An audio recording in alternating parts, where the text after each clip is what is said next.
그 삼국지를 보면은 초기에 그 유비 이야기가 나오거든요. 그 유비 가운데 상산이라고 하는 곳에서 만난 어떤 이제 노인과의 이제 이야기가 그 삼국지에 이제 있습니다. 유비의 스승 노식은 관직에 이제 나가게 되면서 제자들을 전부 이렇게 흩어버렸습니다.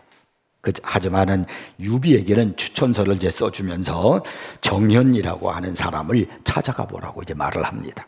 그래서 이제 유비가 스승이 써준 그 추천서를 들고 정현이라는 이제 스승을 찾아가는데 이제 개울을 만나게 되었어요. 그때가 계절이 겨울이었습니다. 아주 추운 겨울인데 공교롭도 거기는 뭐 돌다리도 없고 뭐 아무것도 없었어요. 그냥 몸에 물을 담고 건너갈 수밖에 없었습니다.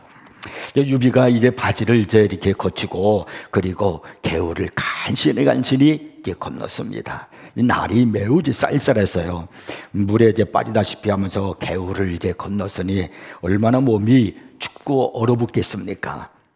그렇게 겨우 이제 개울을 건넌 유비를 향해서 반대편에서 다 건너왔는데 어떤 노인의 목소리가 들리는 거예요. 막 소리를 지르는 거예요. 야, 이 젊은 놈아! 그러면서요. 너 이리 오너라. 다리도 없고 배도 없는데 그냥 쳐다만 보고만 있으면 어떻게 하냐? 당장 건너와서 나를 얻고 건너줘야지. 이 건너편에서 노인이 그렇게 얘기를 하는 거예요. 간신히 차가운 그 물을 건너왔는데 이 황당한 무슨 경우입니까? 하지만 유비는 역시 유비예요. 그는 참으로 겸손하게도 그렇게 막무가내로 호통을 치는 노인을 외면하지 않았고 다시 이제 추운데 또 건너갔어요. 건너가서 그 어르신을 업고 그리고 건너왔습니다. 이 업고 보니까 이 노인이 생각보다 무거웠습니다. 그러나 유비는요, 노인을 업고 휘청거리면서 그 차가운 물살을 이렇게 이제 헤치면서 개울을 이제 건넜습니다. 힘도 들고 뭐 이제 온몸이 막 차가워서 견딜 수가 없는 거예요. 이제 막 어떻게 할 줄 모르겠어요. 머리부터 발끝까지 다 얼어붙을 것만 같아요. 그런데 노인이 자신의 보따리를 건너편에 두고 왔다는 겁니다. 그러니까 유비가 할 수 없이 제가 건너 갔다 오겠습니다. 그렇게 얘기하니까 노인이 또 소리를 치는 겁니다. 야, 이놈아, 어디 가서 찾겠다는 거냐? 내 짐은 내가 가야 찾는 거지.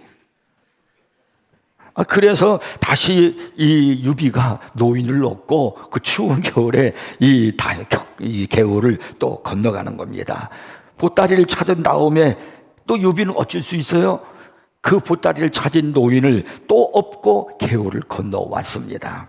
그러니까 연거푸 3번이나 이 개울을 왔다 갔다 이렇게 왕복을 한 것입니다. 그리고 난 다음에 이 노인이 유비에게 이렇게 말합니다. 사람에게는 말이야, 10,000가지상이 있는데 가장 좋은 것은 관상이다. 얼굴이 좋아야 되고 그 다음에는 신상이 좋아야 하고, 그런데 그런 것보다도 가장 중요한 것이 뭔 줄 아느냐? 심상이다. 심상. 마음이 좋아야 된다는 거예요. 그런데 내가 보니까 너는 참 심상이 좋다. 마음이 좋다. 그렇게 얘기를 하더라는 겁니다. 유비는 결국 그런 마음으로 그가 관우와 장비를 얻고서 그리고 중국 삼국시대를 호령하는 사람이 되었다는 거예요. 유비가 이 관우처럼 뭐 창을 휘두른다거나 장비처럼 용맹성이 있거나 그러질 않았어요. 그가 뛰어난 무술이 있던 건 아닙니다. 마음이 좋았어요. 덕장이었습니다. 그래서 이렇게 좋은 사람을 얻는 거예요. 사람이 살아가면서 이렇게 여러분 마음이 중요하다는 겁니다. 그런데 우리 그리스도인들에게는요, 한 가지 더더욱이 중요한 것이 있습니다. 그게 뭔지 아십니까? 영성이에요. 영성. 영성을 뭐라고 그러냐면요, 영적인 성품이라고 하는 겁니다. 이건 그 무엇보다도 가장 중요한 것입니다. 이 시대를 살아가는 우리 그리스도인들에게 있어서 바로 가장 중요한 것이 이 영성이라는 이 사실을 잊지 않기를 바랍니다. 오늘날 개신교인들이 계속 감사하고 있다는 그런 통계 소식을 들으면서 상당히 마음이 아픕니다. 개신교, 불교, 천주교 뭐 이렇게 놓고서 보통 통계를 하거든요. 가장 많이 부흥하고 가장 많은 신도의 숫자를 자랑하고 있었던 것이 개신교예요. 그런데 지금은 가장 많이 감소하고 가장 많이 줄어들고 있는 것이 개신교라는 거예요. 불교가 더 많아졌어요. 이게 어찌된 일인가? 무엇 때문일까? 그것은요, 우리 그리스도인들이 능력을 잃었기 때문에 그렇습니다. 현대 사회와 이 시대에 끼치는 영향력이 미미하단 말입니다. 그 원인이 바로 뭐냐면 헌신된 희생하려고 하는 그리스도인들이 줄어들기 때문에 그렇습니다. 여러분, 그리스도인의 힘은 숫자에 있는 것이 아닙니다. 헌신된 그리스도인에게 있는 겁니다. 초대교회는 적은 수였지만 그 당시의 사회에 어떤 것도 내놓을 수 없는 능력이 있었습니다. 세상을 뒤집어 놨단 말이에요. 그 적은 수가 무엇 때문에? 그리스도인의 힘에 있었던 겁니다. 그것이 헌신이란 말입니다. 그럼에도 불구하고 바로 이런 적은 수에도 불구하고 초대교회는 영광이 있었고 권위가 있었고 그리고 사회가 두려워하고 또 부러워하는 것입니다. 거기에 희생의 사람들이 많았기 때문입니다. 요즘은 숫자로 부흥을 말해요. 그래서 교인의 숫자가 늘어날 때 교회가 부흥되었다라고 말합니다. 그 교회 교인이 몇 명이 모인데 그것이 그 교회의 힘이 되어가는 것처럼 그렇게 얘기를 합니다. 그러나 여러분, 숫자가 교회의 부흥만을 얘기하는 건 아닙니다. 물론 숫자도 늘어나야 되겠지요. 그러나 진정한 교회는 영적인 성품을 갖고 헌신하는 그리스도인이 늘어나는 것이 부흥입니다. 헌신된 사람이 없는 많은 교인들보다는 숫자는 적어도, 사람의 숫자는 적어도 희생할 줄 아는 사람이 많은 교회가 능력 있는 교회입니다. 그런 교회가 사회를 변화시키는 겁니다. 큰 것을 선호하는 시대가 되다 보니까 작은 것을 무시하는 경향이 많아요. 그러나 사실 작은 것이 커다란 역사를 만들어낸다는 사실을 아십니까? 중국에 가면은 만리장성이 있잖아요. 말이 만리지. 이 만리가 어마어마한 거예요. 그래서 이 만리장성을 쌓은 거예요. 외세 침략을 막기 위해서 오랜 세월 동안 만리장성을 쌓습니다. 그런데 이 만리장성이 외세 침략을 막기 위해서 쌓았는데 번번이 뚫릴 때가 있었습니다. 그 왜 그러냐면은 성문을 지키고 있는 몇 명의 문지기들이 적에게 돈을 받고 매수를 당해가지고 문을 열어줬기 때문에 그렇습니다. 많은 사람이 아니라 적은 사람들 때문에 그만 만리장성이 뚫렸다는 거예요. 제가 요즘에 그 실상을 보면서 우리나라에 우파가 있고 좌파가 있고 그러잖아요. 이제 참 희한한 것은 왜 똑같은 일이 이 우파에서 벌어지고 있을까? 대통령이 왜 두 번씩이나 똑같은 일이 반복이 될까? 그 이유가 있습니다. 그 좌파하고 우파하고 차이가 뭐냐면 좌파는 하나요, 그냥. 그들은요, 단결이 잘 됩니다. 그들은요, 얼마나 똘똘 뭉치는지 몰라요. 근데 우파의 특징이 또 뭐냐면 이 우파는 말입니다. 배신자들이 많아요. 우파 안에 배신자들이 있어요. 그리고 기회주의자들이 많아요. 그래가지고 우리가 지난번에 박근혜 대통령이 탄핵을 당하고 그리고 다시 이제 대통령 선거를 했잖아요. 그때 이제 좌파에서 출마한 사람이 문재인 대통령이었죠. 근데 41%였어요. 근데 그때 당시에 이제 한국미래당인가요? 미래한국당인가? 그 당이 우파였던 당이 그때 어떻게 했냐면 거기에서 사람들이 이게 그냥 자기 기회주의를 찾는 거예요. 거기도 하나가 뭉쳤으면 좋았을 텐데. 그래서 홍준표라는 사람이 또 이제 그 자기도 후보자로 나오고 유승민도 후보자로 나오고 안철수도 후보자로 나오고 이 다 뭉쳤으면 얼마나 지금 다 이 세 분이 한 당이잖아요. 근데 이 세 사람을 다 합치면은 45% 훨씬 더 넘어요. 그러면 틀림없이 그거는 당선됐을 텐데. 그래서 어떤 이제 평론가가 한 얘기를 제가 여러분에게 지금 얘기하는 겁니다. 이게 아무리 힘이 있고 아무리 오래되고 그런다 할지라도 분열이 되면 안 된다는 거예요. 여러분, 교회가 우리가 얼마나 많이 모이냐, 사람들이 얼마나 있느냐가 중요한 게 아니에요. 하나가 되어서, 적어도 하나 되어서 헌신하는 사람이, 희생하는 사람이 얼마나 있느냐가 중요합니다. 블레셋이라는 나라가 골리앗을 앞세우고 이스라엘 나라를 쳐들어왔습니다. 이 골리앗은 사람이 아닙니다. 이건 괴물입니다. 그에 대하여 기록하고 있는 사무엘상 17장 4절을 보니까 이렇게 성경이 기록하고 있어요. 블레셋 사람들의 진영에서 싸움을 도두는 자가 막 이렇게 이제 막 사람들에게 막 흥분을 막 이제 그 용기를 도두는 자가 왔는데 그의 이름이 누구냐면 골리앗이요 가드 사람이라. 그의 키가 6규빗 한 뼘이요 그랬어요. 한 규빗은 여기서부터 성인 여기서부터 여기까지가 한 규빗이에요.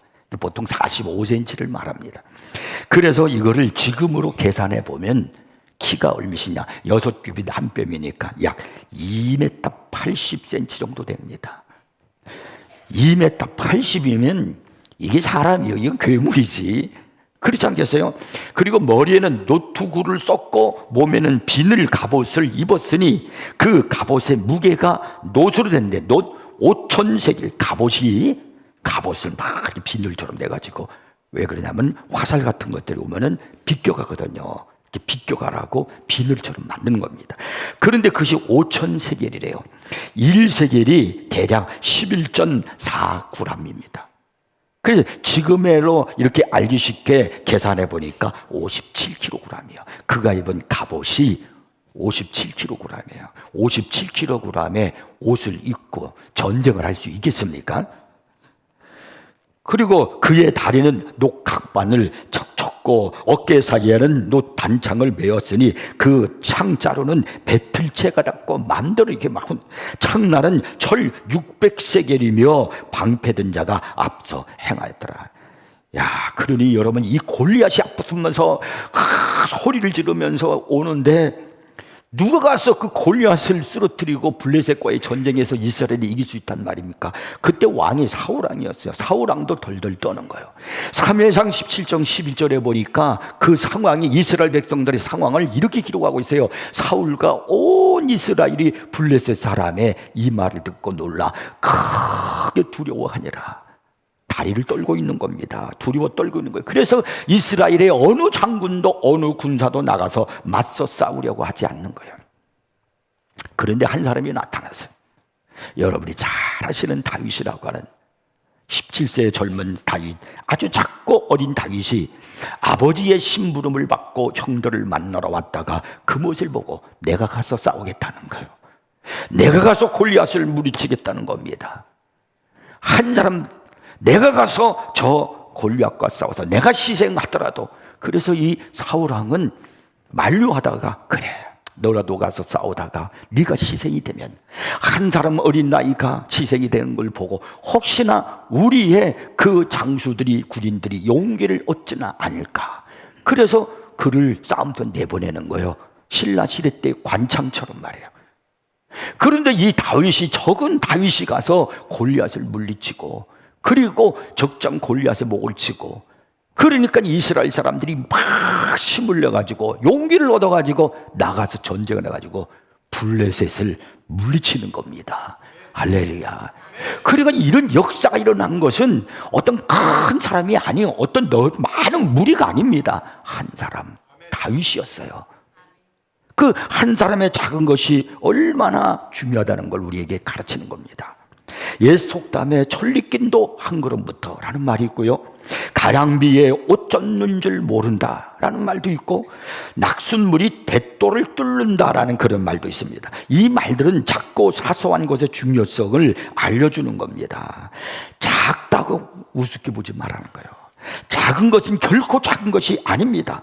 어차피 모든 일들은 작은 것들이 모여서 이루어지는 겁니다. 우리 세인교회가 이만큼 부흥되고 여기까지 있기까지 시작은 작았어요. 제가 사모 혼자 놓고 설교를 하고 그리고 시작했단 말이에요.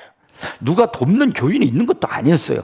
작게 사모 혼자 놓고 시작했지만 작은 것이었지만은 여기까지 이렇게 커지고 하나님께서 역사하셨다는 거예요. 오늘 본문 로마서 16장 13절부터 3절부터 16절에 보면은 작지만 아름다운 헌신된 그리스도인들의 모습을 쫙 사도 바울이 기록하고 있습니다. 바울이 얼마나 위대한 인물입니까? 그는 당대에 빛났던 플라톤과 아리스토텔레스처럼 모든 시대를 초월하여 가장 위대한 지식을 소유하고 있었습니다. 그러나 이렇게 걸출한 두 헬라인과는 달리 바울은 사색가나 교육가가 아니었습니다. 철학가가 아니었어요.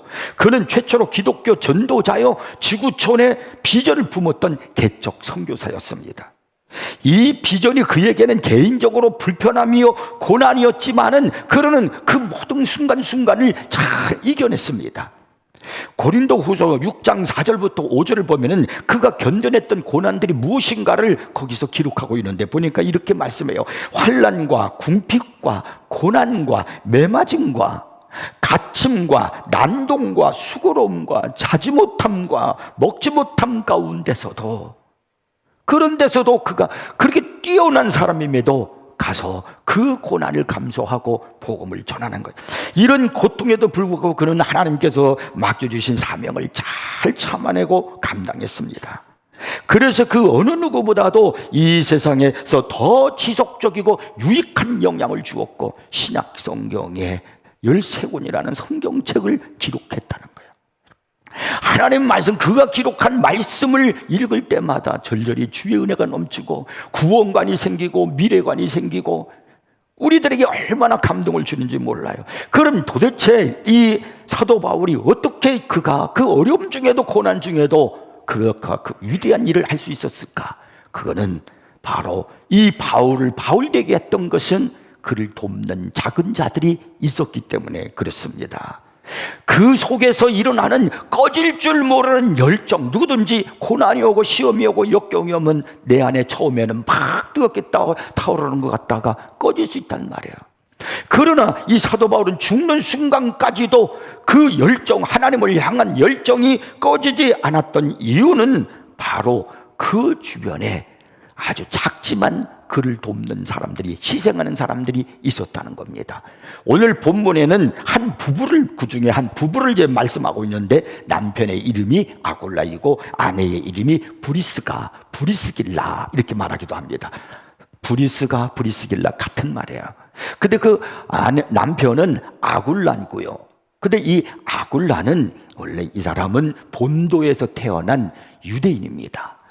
그리고 브리스길라는 아마 유명한 훌륭한 가문에서 태어난 여인이었던 것 같아요. 그 두 사람이 결혼해가지고 그래서 이제 살게 되어서 한 부부가 되었습니다. 오늘 우리 교회가 능력 있는 교회로 정말로 사회를 변혁을 시키려고 하면은 중요한 것은 헌신자가 있어야 된다는 겁니다. 오늘 우리는 이 아굴라와 그 브리스길라 같은 이런 헌신이, 이 아굴라 부부의 헌신이 우리에게 필요하다는 말입니다. 그래서 오늘 우리는 성경에 나타난 이 두 부부의 모습이 무엇인가를 찾아볼 필요가 있습니다. 그 첫째가 뭐냐면 신앙을 지키며 헌신하는 부부였다는 겁니다. 성경을 보면은 아굴라와 브리스가는 이 부부의 이름이 항상 바울과 함께 등장하는 것을 볼 수 있습니다. 무려 6번씩이나 바울과 함께 이 두 부부가 항상 등장을 합니다. 특별히 성경은 이 두 부부가 함께 고난의 역경을 헤쳐나가고 있는 것을 보여주고 있습니다. 그들은 진정으로 함께 삶을 나누는 부부였다, 이렇게 얘기할 수 있어요. 사도행전 18장 1절 2절에 보니까 이런 말씀이 있습니다. 그 후에 바울이 아덴을 떠나 고린도에 이르러 아굴라라 하는 본도에서, 이 아굴라가 본도에서 난 유대인, 그러니까 아굴라는 본도에서 태어난 유대인이었다는 거예요. 한 사람을 만나니 글라우디오가 모든 유대인을 명하여 로마에서 떠나라 한 거로 그가 그 안에 브리스길라와 함께 이달리아로부터 새로운지라 바울이 그들에게 가매. 아굴라와 브리스가 부부는 그 로마 황제 글라우디오가 유대인 말살 정책을 하면서 로마를 떠나가지고 고린도로 이사를 갔습니다. 근데 그곳에서 바울을 만난 거예요. 근데 바울이 아덴에서 그가 복음을 전해야 되는데 아덴에 가니까 철학자들이 많잖아요. 그러니까 그 철학자들 앞에서 막 소크라테스, 막 그냥 플라톤 뭐 이런 철학자들 말들을 막 하니까 거기 있는 사람들은 전부 다 지성인은 자기의 철학을 얘기하는 거예요. 그러니까 이 사도 바울이 뛰어난 그런 학문을 가지고 있는 사람이니까 철학 이야기를 논하다가 복음을 잃어버렸어요. 유일하게 복음이 가서 복음을 전하는 곳에 가서 교회를 세우지 못한 것이 바로 여기 아테네요. 지금으로 말하면 아테네요. 거기서 실패를 하고 이 바울이 극심한 그 마음의 절망 가운데 그가 온 곳이 어디냐면 고린도예요. 어쩌면 피해서 왔는지도 몰라요. 그래서 절망 가운데 있었어요.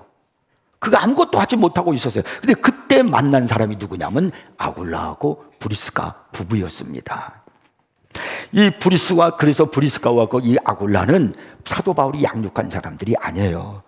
그러나 이 브리스가와 아굴라 때문에 사도행전이 가능했고, 사도 바울이 1차, 2차, 3차 전도여행을 했는데 그 모든 것들이 가능할 수 있도록 헌신했던 사람이 이 부부란 말입니다.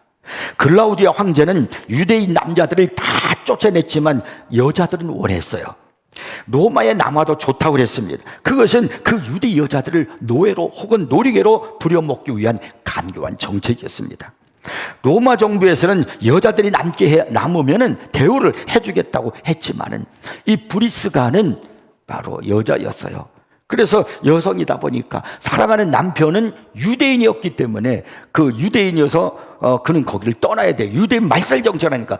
근데 이 브리스가는 아주 그 집안의 좋은 명문 집안이요. 그래서 그는 로마 시민권을 가지고 있었을 것이라고 봅니다. 그래서 떠날 필요가 없어요, 로마를. 그렇지만은 신앙을 갖고 있는 유대인 남편 그 바로 아굴라를 떠나서 그래서 로마를 떠나 고린도로 갔던 겁니다.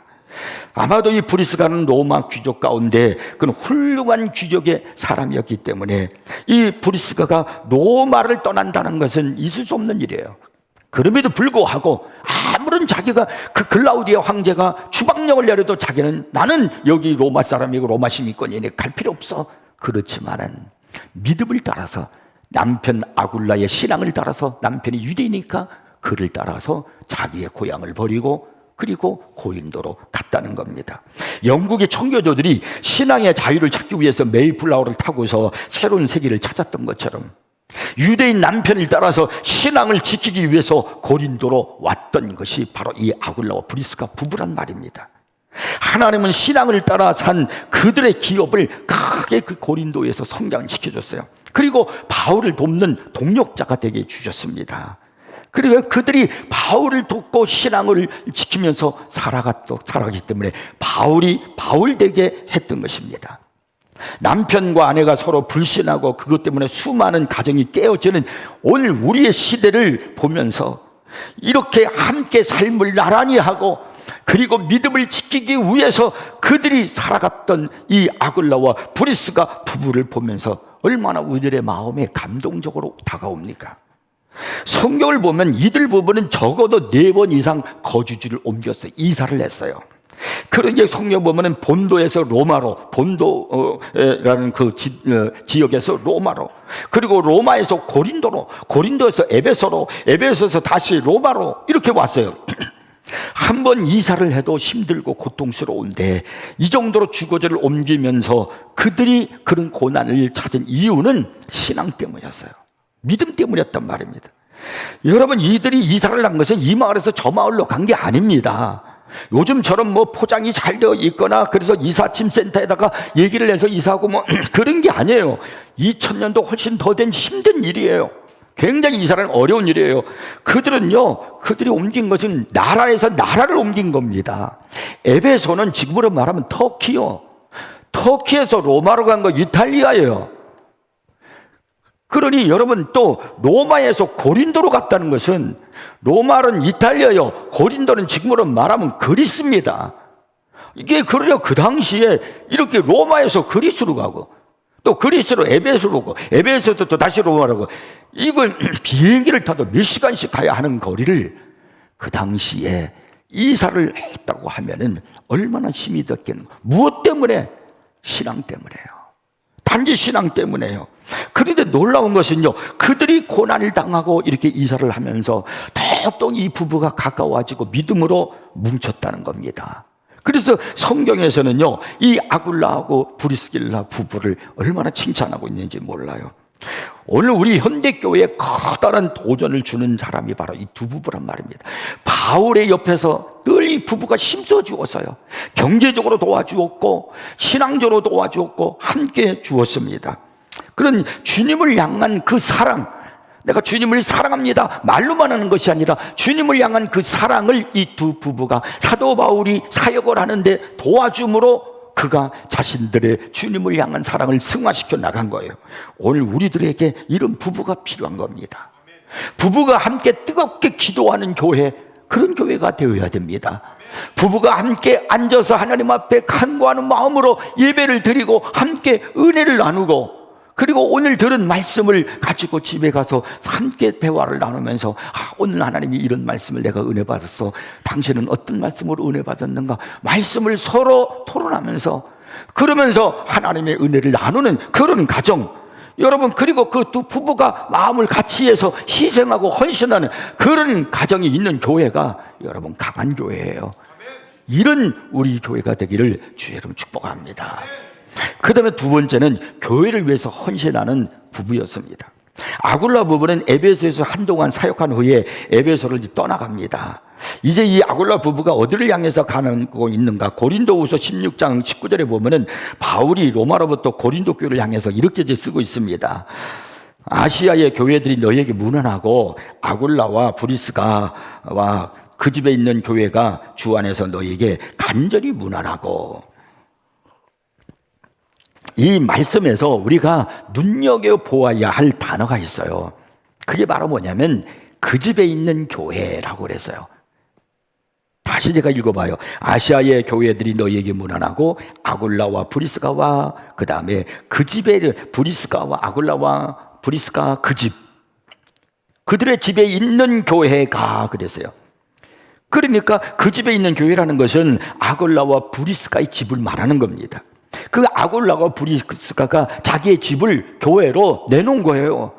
자기들이 거기 살고 있지만 예배를 드릴 수 있도록, 요즘처럼 뭐 교회 건물이 세워진 것도 아니고 뭐 상가가 세워진 것도 아니고 그런 게 없으니까 초대교회는 이렇게 교회를 내놓는 겁니다.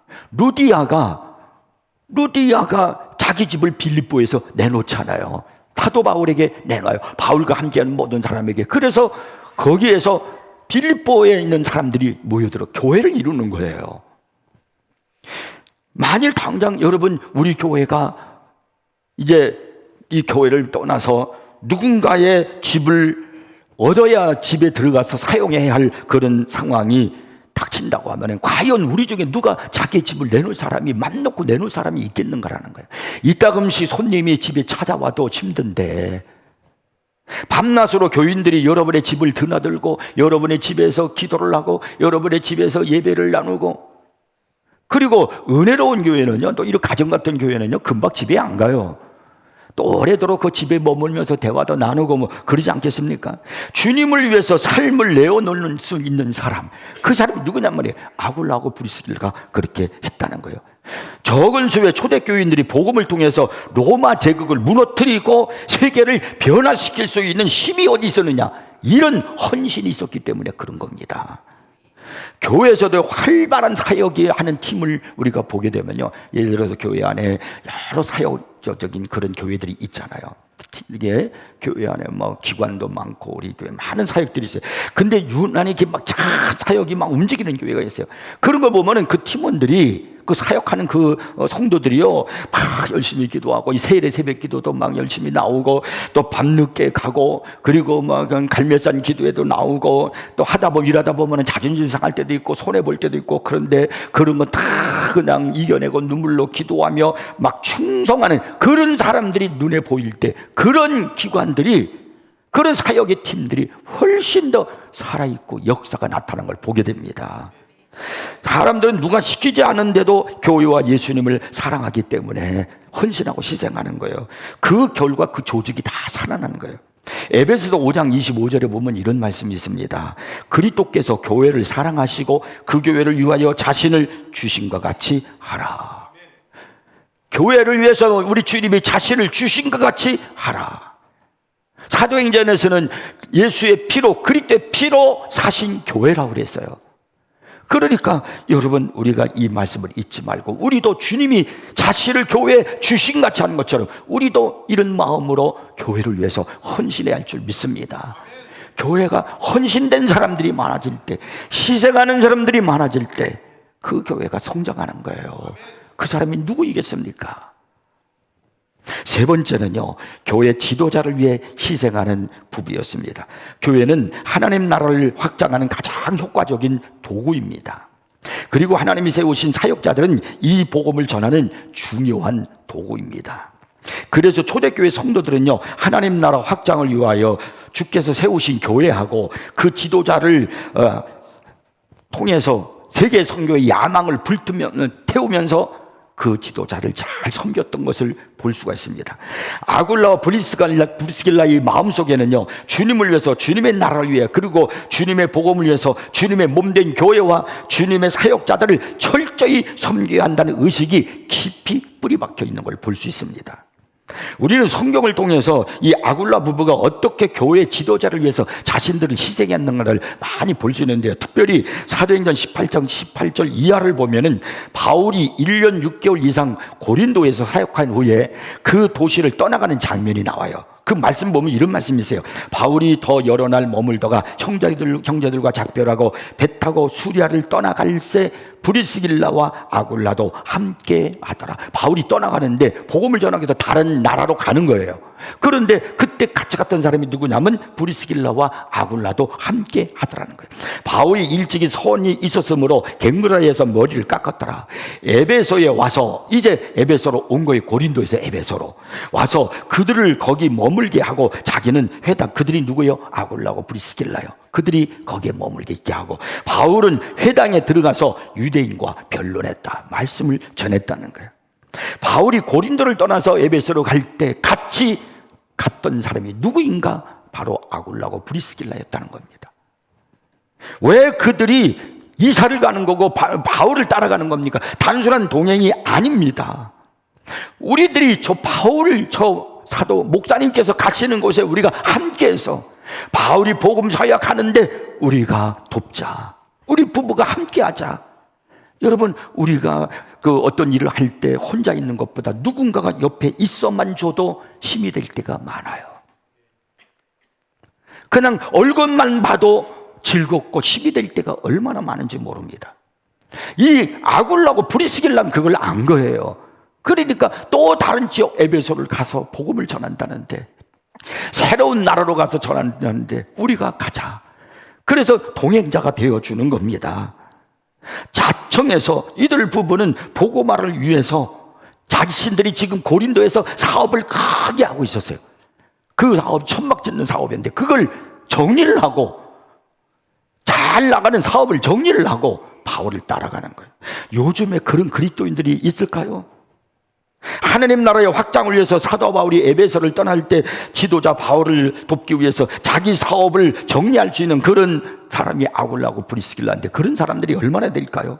사도 바울이 고난을 당하고 어려움을 당할 때 항상 함께 옆에 있는 거예요. 함께 옆에 있으면 그 같이 옆에 있는 사람들, 당하는 사람 때문에 나도 그런 어려움을 당할 수 있단 말이에요.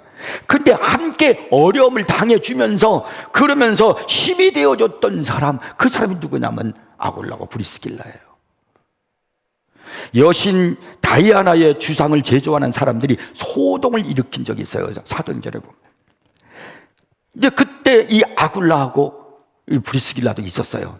그 에베소에 있었어요. 그러면서 바울과 함께 죽음을 그들은 무릅쓰고 그곳에 함께 했습니다. 자, 오늘 보면 4절에 보면은 바울이 아굴라 부부의 헌신을 이렇게 증거하고 있습니다. 그들은 내 목숨을 위하여 자기들의 목까지도 내놓았나니 나뿐 아니라 이방인의 모든 교회도 그들에게 감사하느니라. 참, 이 어쩜 멋진 말이에요. 내 목숨을 위해서 자기네들의 목까지도 내놨다는 거예요. 이렇게 자랑하는 것, 이렇게 편지 속에서 모든 고린도 교인들을 향해서 편지를 쓴 거 아니에요? 그때 이 고린도 교인들을 향해서 이 아굴라고 브리스길라를 자랑해 주는 거예요. 누군가가 나를 기억하고 그리고 나를 자랑해 주고 칭찬해 준다는 사람이 있다는 거, 여러분 이거 얼마나 행복합니까? 그런데 그 많은 사람들 중에서 저명한 인사가 그렇게 하고 있다라고 하면 이거는 더 기쁜 일이 아니겠습니까? 지금 이 사도 바울은 많은 그를 따르는 얼마나 많은 사람이 있겠어요. 그런데 고린도 교회 편지를 하면서 아굴라고 브리스길라를 편지를 써서 이름을 거명을 하면서 이 사람들은 나를 위해서 내 목숨을 위해서 자기의 목숨까지도 내어줄 수 있는 사람이었다, 그들이었다, 그러면서 자랑하며 칭찬해주고 기뻐하는 이런 사람이 바로 이 부부였다는 겁니다. 바울은 로마 교회에 보내는 이 서신의 마지막에서 자신을 기억하고 있는 성도 한 사람 한 사람을 이제 쭉 거명을 하잖아요. 그 중에서 이 아굴라와 브리스길라를 거명했다는 거예요. 여러분, 여러분의 이름이 교회에서 주의 종들에게 기억되고 있다는 것, 하늘나라에 여러분의 이름이 하늘나라에 기록되고 그리고 하나님이 기억되는 사람, 이게 복된 사람입니다. 기억되는 사람이 돼야지 전혀 기억이 없는 사람, 이건 불행한 거예요. 얼마나 아름답고 본받을 만한 일인가. 1세기의 교회가 그 당시의 세계를 변화시킬 수 있었던 것은 바울의 혼자심이 아니었단 말입니다. 바울의 뒤에 있었던 수많은 평신도 지도자들의 헌신이 있었기 때문입니다. 저는 더 우리 교회가 힘있고 이 지역에 아직도 많은 영혼들을 구원해야 될 사람들이 많아요. 이제 이를 위해서는 우리가 헌신하는 사람들이 있어야 돼요. 희생하는 사람들이 있어야 돼요. 하나님 나라는 우리가 주를 위해서 희생할 때 여러분 결코 헛되지 않습니다. 때가 되면 반드시 우리는 거둘 날이 옵니다. 우리 예수님은 요한복음 12장 24절에서 이런 말씀을 하셨습니다. 내가 진실로 진실로 너에게 이르노니 한 알의 밀이 땅에 떨어져 죽지 아니하면, 한 알의 밀이 땅에 떨어져 죽지 아니하면, 희생하지 아니하면 한 알 그대로 있고, 죽지 아니하면, 희생하지 아니하면 그냥 있고, 죽으면, 희생하면 많은 열매를 맺느니라. 이게 역사예요. 희생하는 사람이 많을수록 교회는 더 성장합니다. 더 큰 일을 많이 할 수 있습니다. 여러분, 나는 작지만, 나 한 사람은 연약하지만 감동을 주는 신앙생활을 하십시오. 2015년 리비아에서 순교한 사람들이 있었습니다. 그런데 그들 중 한 명은 그리스도인이 아니었습니다. 다른 사람들과 달리 그는 이집트인이 아니라 가나 사람이었습니다. 그런데 그가 주위에 믿음 있는 사람들을 보게 된 거예요. 마지막 순간에 이제 기독교를 거부하고 목숨을 구하든지 아니면 복음을 선포하고 죽을지 선택하라 핍박하는 자가 그리스도인들을 앞에 놓고 있을 때 거기서 그런 이제 선포를 내리는 거예요. 너희들이 기독교를 포기하고 목숨을 구하든지 아니면 기독교를 선택하고 복음을 너희들이 목숨을 버리든지 그 마음대로 해라. 선택하라. 이제 그때 한 사람이 나는 기독교를, 예수를 선택하겠습니다. 그러면서 그가 하는 말이 뭐라고 그러냐면요, 여기 있는 이 모든 사람들의 하나님이 나의 하나님입니다. 그 모든 사람들이 말해요. 아무도 그런 상황 속에서 그는 어떻게 그 자리에 참여했다가 한 사람도 자기들이 살려고 예수를 부인한 사람이 아니라 다 예수를 찬양하고 자기 생명을 버리는 것에 감동을 받은 거예요. 그래서 그들의 하나님이 나의 하나님입니다 하고 그 순간에 그가 결단을 내리고 순교자의 길을 갔다는 거예요. 한 사람의 신앙, 한 사람의 희생이 이런 역사를 만들어냅니다. 아굴라의 오늘날 아굴라와 브리스길라의 부부는 어디에 있습니까? 여러분 이 시대에 아굴라하고 브리스길라가 되기를 주의 이름 축복합니다. 말씀만 듣고 가지 마시고요, 이제 교회에, 우리 교회 힘은 헌신하는 사람이 있다는 사실을 기억하고 내가 먼저 헌신해야지, 내가 먼저 기도해야지 하면서 앞장서 희생하는 우리들이 되어서 수많은 사람들을 감동시키고 이 시대를 변화시키는 역사가 있기를 주의 이름으로 축복합니다.